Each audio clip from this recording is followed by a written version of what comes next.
This is what happens in room 143 on Sunday mornings. These are true stories. This is one day on a Sunday. Big Monkey and a friend were driving along. Whee! Right behind Big Monkey was Brown Pig, having a good old time driving his orange car.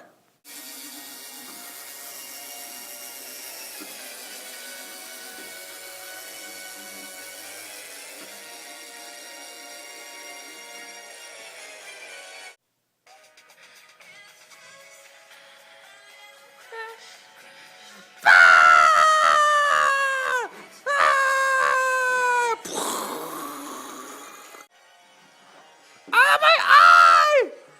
Ah! Ah, my eye! Ah! I'm gonna sue you! Joinder. This is how Big Monkey sues Brown Pig.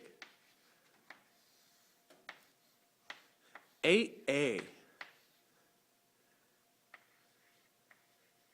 Claim for negligent driving.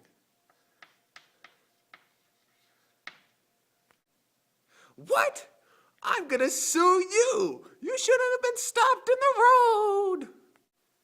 Brown Pig does a counterclaim under 13A.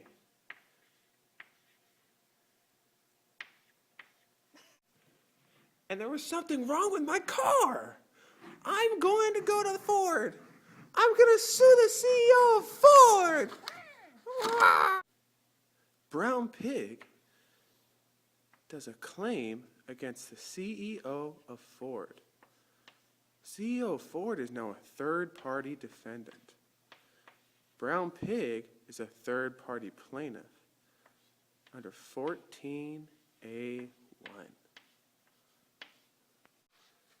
No, I'm going to sue you. I'm going to do a counterclaim for your negligent driving. The CEO of Ford does a counterclaim, 14A2B, against Brown Pig for his negligent driving. The CEO of Ford inspects the car and finds out there's something wrong with the brakes. I'm going to make an indemnity claim against the guy who manufactured the brakes. Ma! What? Me? The CEO of Ford makes a 14A1 indemnity claim against the brake manufacturer.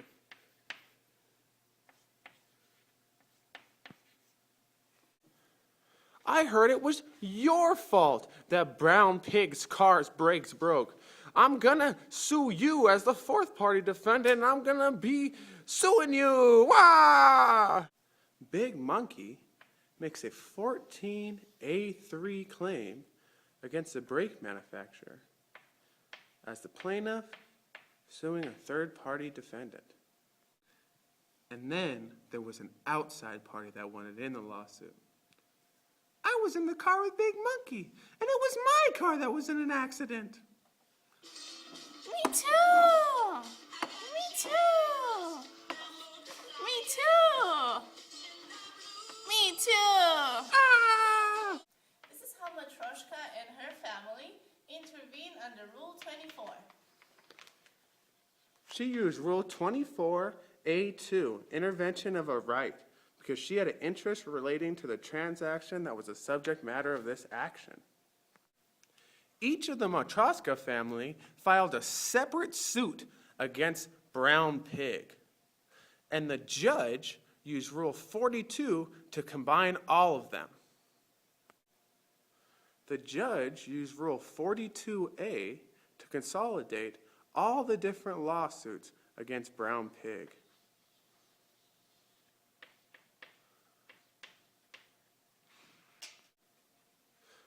Since I'm suing Brown Pig, we should join together as plaintiffs under Rule 20.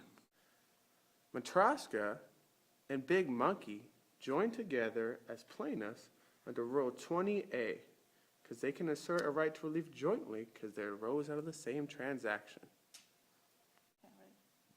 the Matryoshka mom realized that Big Monkey was partly responsible for the action, so she decided to make a cross-claim against him. It was your fault for the accident, and I'm also suing you for those cupcakes that you owe me. Matryoshka makes a 13G cross-claim against her co-party because her claim arose out of the transaction that was the subject matter of this case.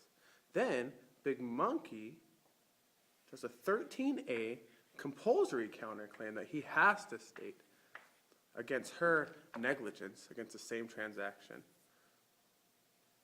Then, Matryoshka raises a 13B permissive counterclaim for the cupcakes that he owed her.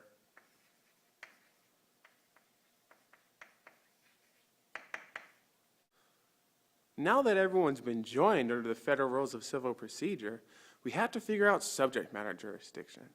Luckily, all the claims in the lawsuit were federal law claims, and so there's 1331 arising under, except for Matryoshka Baba. Her claim was a state law claim, which means that she either has to try to get 1332 or supplemental 1367. Now, Matryoshka's from Washington, and Big Monkey's from Washington. So they can't get 1332. So they have to get 1367 supplemental. And the only way they can get 1367 is if they first look at the rules.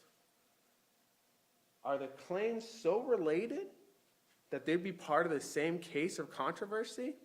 I think yes. But we also have to do the Gibbs test.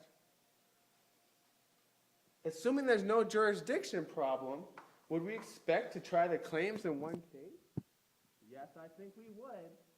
Do they have a common nucleus of operative facts? I think so.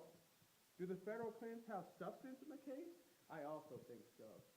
And luckily, the court didn't use their discretion at all in this case, and they gave them supplemental jurisdiction. The end. But that wasn't the end. Then they all realized that none of them were responsible.